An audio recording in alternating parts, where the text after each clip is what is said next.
আসসালামু আলাইকুম রহমতুল্লাহি তাআলা বারাকাতুহু। আশা করি আপনারা ভালোই আছেন।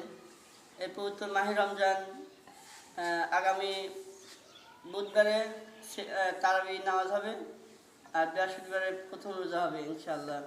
আপনারা এই রমজান মাস বেশি বেশি ইবাদত করবেন, আল্লাহ জিকির করবেন, তওবা করবেন, আর বেশি বেশি নামাজ পড়বেন।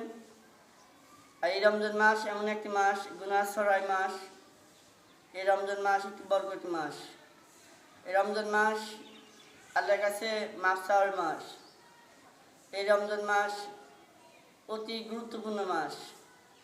আপনারা আপনারা অসহায় ব্যক্তিকে সাহায্য করবেন, সহযোগিতা করবেন, অসুস্থ ব্যক্তিকে সেবা করবেন, মা বাবাকে খেদমত করবেন।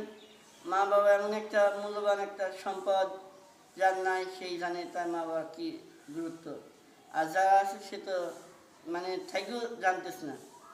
আপনারা মা বাবাকে কষ্ট দিবেন না। আপনারা মা বাবাকে খেদমত করবেন, মা বাবার সাথে ভালো ব্যবহার করবেন। আর রমজান মাসে রোজা করবেন, নামাজ পড়বেন, নামাজ কাজা করবেন না। আপনাদের কাছে দয়া করে বিনোদন জানাচ্ছি, আপনারা দয়া করে নামাজ কাজা করবেন না।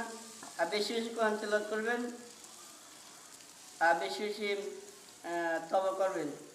আপনি বেশি বেশি অল্প হাসপাতালে যাবেন, যারা অসুস্থ আছে তাদেরকে দেখবেন তারা কত কষ্ট করে আছে।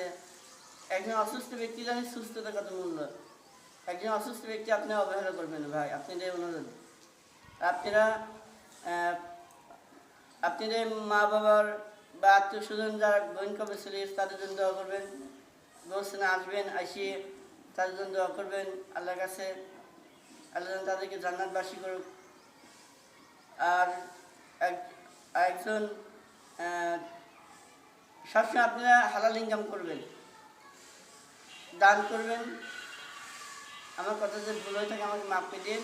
আমার জন্য দোয়া করবেন, আমার জন্য একজন দেখতে পারি, আল্লাহর হুকুম মানতে পারি, কোরআন তেলাওয়াত করতে পারি, সে তৌফিক দেয় আল্লাহ পাক। আপনারা বেশি বেশি রোজার সময়, রোজা এমন একটা মাস, রমজান মাস, বেশি বেশি জিকির করবেন, আল্লাহর কাছে দোয়া করবেন, আল্লাহর কাছে মাফ চাইবেন।